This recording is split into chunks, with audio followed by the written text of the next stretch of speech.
जयति सततमाद्यं राधिका कृष्णयुग्मं व्रतसुकृतनिदानं यस्सहैतिहमूरम् विरलसुजनगम्यं सच्चिदानन्दरूपं व्रजवलयविहारं नित्यवृन्दावनस्थम्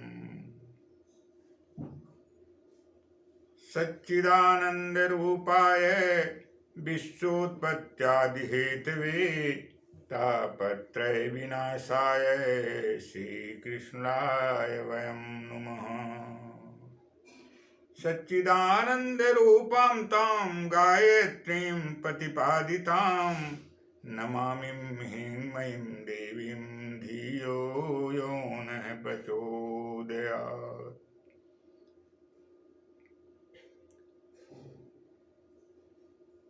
ध्येय सदा सवितिमण्डलमध्यवर्तिं नारायण सरसिजासन सन्निविष्टः केयूरवान् मकरकुण्डलवान् किरीटी हारी हिरणमय वपुधृत शङ्खचक्रः।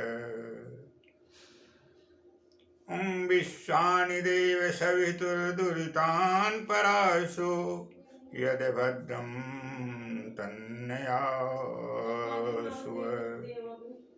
या श्री स्वयं सुकृतिनां भुवनेश्वरलक्ष्मी पापात्मनां कृतधियां हृदयेषु बुद्धिः श्रद्धा सतां कुलजन प्रभवेषु लज्जा तां तां नतास्म परिपालय देवी विश्वम्।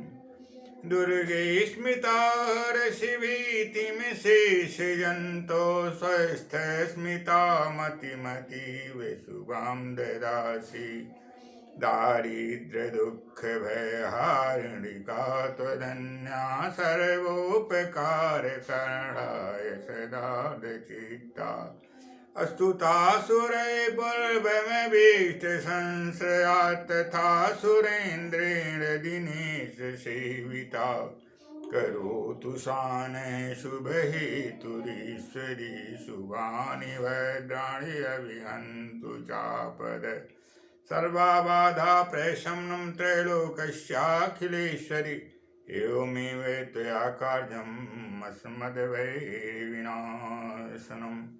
सर्वाबाधा विनिर्मुक्तो धनधान्य सुतान्वितः मनुष्यो मत प्रसादेन भविष्यति निसंशयः। देहि सौभाग्यमारोग्यं देहि मे परमं पदं रूपं देहि जयं देहि यशो देहि दुषो जहि स्वल्पैरहो भी निपते सम्राजं प्राप्स्यति भवान् सर्वं निपुणस्कृतं तव तत्र भविष्यति। सर्वाबाधा विनिर्मुक्तो धनधान्य सुतान्वितः मनुष्यो मत प्रसादेन भविष्यति न संशयः। देहि सौभाग्यमारोग्यं देहि मे परमं पदं रूपं देहि जयं देहि यशो देहि दुषो जहि रोगान् शेषान्नपहंसि तुष्टा रुष्टा तु कामान् सकलान् भीष्टान् त्वमाश्रितानां न विपन्नराणां त्वमाश्रितां हाश्रयतां प्रयान्ति। सर्वाबाधा विनिर्मुक्तो धनधान्य सुतान्वितः मनुष्यो मत प्रसादेन भविष्यति न संशयः।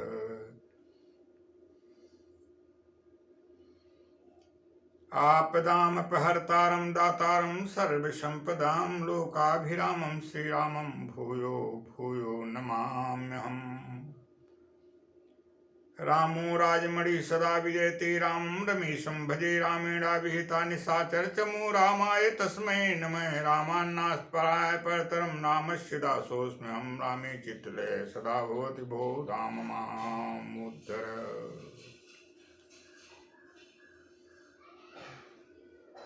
नीलाम्बुजश्यामलकोमलाङ्गं सीतासमारोपितुवामभागं पाणौ महासायकचारुचापं नमामि रामं रघुवंशनाथम्। उद्भवस्थितिसंहारकाणीं क्लेशहारिणीं सर्वश्रेयस्करीं सीतां नतोऽहं रामवल्लभाम्।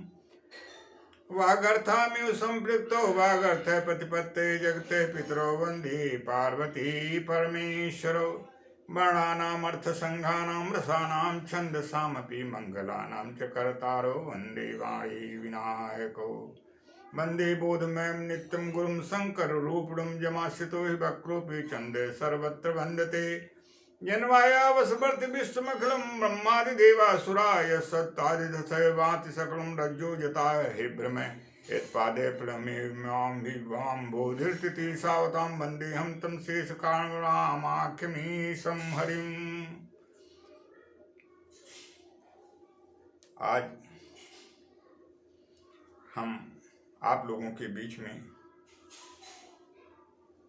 सत्संगत की महिमा के बारे में प्रकाश डालना चाहते हैं, क्योंकि आज हमारा समाज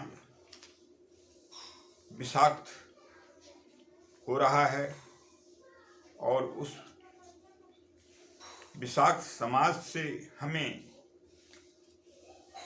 अच्छे संस्कार प्राप्त होने की बहुत ही कम स्थिति बनती है। भगवान की जब असीम अनुकंपा होती है तब हमें अच्छे संस्कार और अच्छी संगति की प्राप्त होती है। अच्छे संस्कार और अच्छी संस्कृति का निर्माण और समाज को विषाक्त होने से बचाने का काम धर्म, संत एवं भगवंत ही करते हैं और इसमें उनका कोई भी निजी स्वार्थ नहीं होता है। इसलिए हमें और आपको अच्छे संस्कार प्राप्त करने की परम आवश्यकता है। संत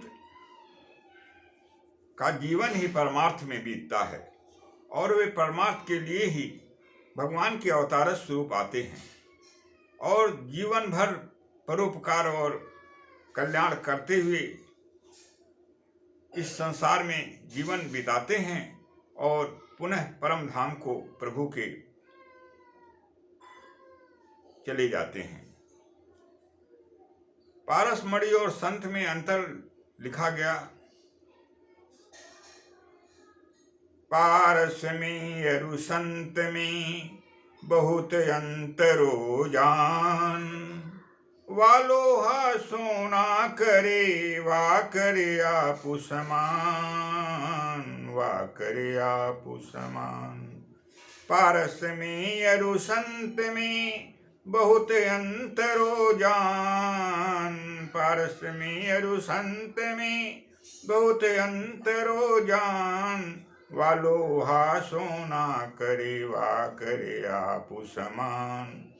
पारस पत्थर और संत दोनों को एक स्थान पे रखा जाए तो दोनों में अंतर क्या है, विशेषता दोनों में क्या है, दोनों की महिमा में क्या अंतर आता है, इस संदर्भ में धर्म नीति के अंतर्गत लिखा गया है। पारस मणि में कुधातु लोहा को जब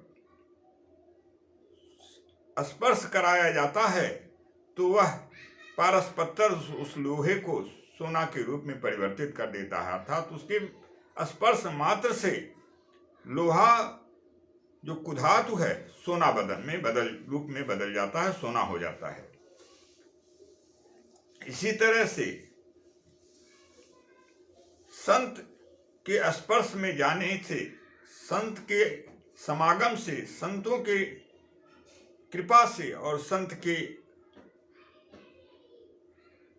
द्वारा उनकी वाणी से सिंचित जो पीयूष, जो अमृत वर्षा होती है, उसके माध्यम से लोहा रूपी जो कुदहात जिस तरह से पारसमणि के स्पर्श होने से सोने में बदल जाती है, उसी तरह से दुष्ट और दुराचारी से दुराचारी, पापी से पापी व्यक्ति भी उनके संसर्ग में आने से महान आत्मा के रूप में परिवर्तित हो जाता है। ये संतों की विशेषता है और ये पारसमणि की विशेषता है। किंतु पारसमणि स्पर्श होने से सोना तो में बदल जाता है लोहा, किंतु वह लोहा सोना में तो बदल के रूप में परिवर्तित हो जाता है, परंतु उसको पुनः वह लोहा, वह सोना उसे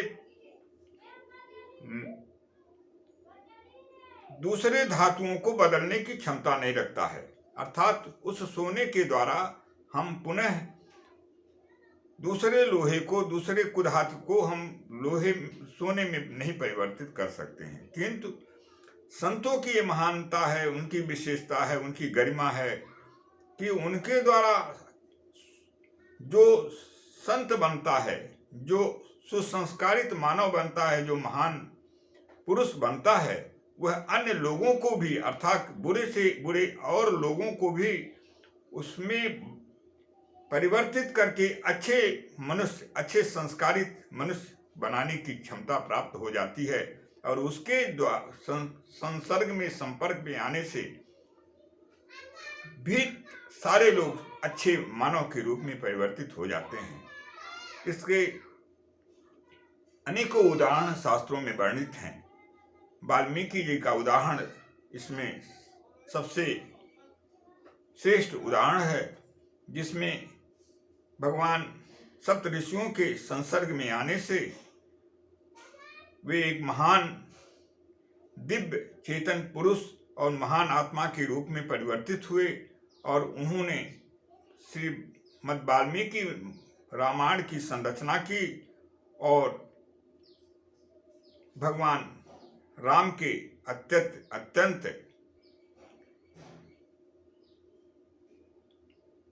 कृपा दृष्टि के भाजन बने और आदि कवि के रूप में प्रतिष्ठित हुए। इस तरह से अनेकों उदाहरण हैं। संसार को विषाक्त होने से कौन बचाते हैं? संसार का अहर्निश नित्यशः कल्याण कौन करते हैं? उसके लिए धर्म, संत एवं भगवंत ये संसार का अहर्निश कल्याण करते हैं और उनके द्वारा समग्र सृष्टि का अहर्निश कल्याण होता रहता है। इसलिए हमें और आपको, सारे सृष्टि के सारे मानव को धर्म, संत एवं भगवंत से जुड़ने की परम आवश्यकता है। यदि मानव धर्म को ही अपना ले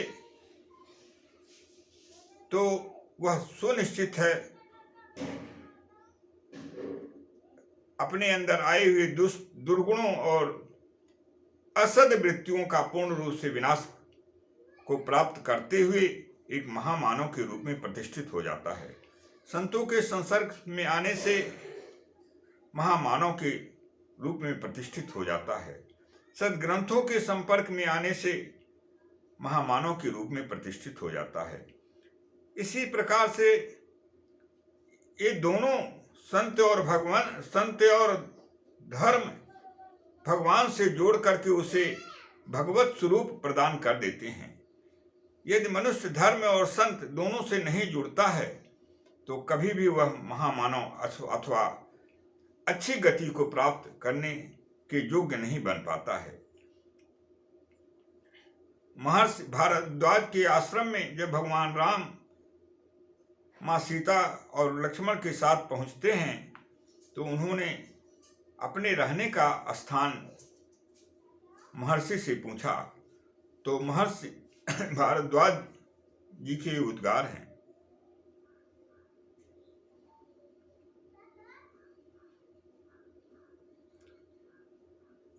उन्होंने कहा, हे भगवान, हम कहाँ निवास करें, इसके बारे में बताइए। तो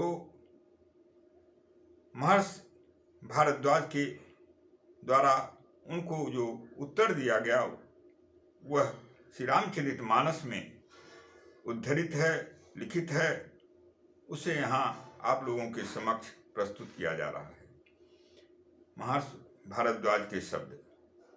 जिन कह कछु नहीं चाहिए, तुम सन सहज सने। जिन कह कछु नहीं चाहिए, तुम सन सहज सने। बसहु निरंतरता सूर, सोराउर निज गे। बसहु निरंतरता सूर, सोराउर निज गे। जिनका कछु नहीं चाहिए, जिनको कुछ किसी भी चीज की लालसा न हो, अर्थात अपेक्षा रहित हों, तृष्णा विमुक्त हों, लालच विहीन हों, कामना से बिल्कुल अलग हों, और आपसे सहज स्नेह हो, अर्थात आपसे स्वाभाविक प्रेम हो, आपके अलावा उनकी कोई इच्छा न हो, आपको ही चाहते हों, आपके अलावा किसी की इच्छा उनके पास न हो।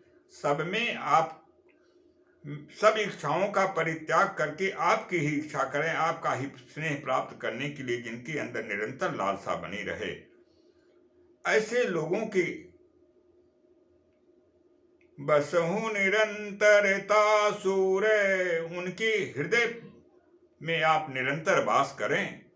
सोराउर निजगे, वही आपका भगवान निज स्थान है, आपका वास्तविक स्थान वही है, और वहीं पे आप निवास करें। इसी को चरितार्थ करते हुए गीता में भगवान श्री कृष्ण अर्जुन को उपदेश देते हुए कहते हैं, विहाय कामान सर्वान पुमाश्चरति निस्पृह, निर्ममो निरहंकार से शांति मधिगच्छति। विहाय कामान सर्वान पुमाश्चरति निस्पृह, निर्ममो निरहंकार से शांति मधिगच्छति। विहाय कामान सर्वान, सभी कामनाओं का परित्याग करके, पुमाश्चरत निस्पृह, मनुष्य अपेक्षा रहित होकर के संसार में जो विचरण करता है, किसी की अपेक्षा नहीं रखता है प्रभु के अतिरिक्त। निर्ममो निरहंकार, ममता विहीन है, किसी से कोई ममता नहीं है, सिर्फ ममता है तो प्रभु से है। निरहंकार है, अहंकार से रहित है, कभी भी उसके अंदर परिस्थितियों के द्वारा क्रोध, राग, द्वेष, दुख इत्यादि के प्राप्त होने के बाद भी जिसमें विकार नहीं आते हैं, उससे प्रभावित नहीं होता है। स शांतिम अधिगच्छति, उसे ही शांति की प्राप्ति होती है, वह परम शांति को प्राप्त करता है। इसी को पुनः भगवान श्री कृष्ण अर्जुन को उपदेश में कहते हैं, अनन्याश्चिन्तयन्तो मां ये जना पर्युपासते, तेषां नित्याभियुक्तानां योगक्षेमं वहाम्यहम्।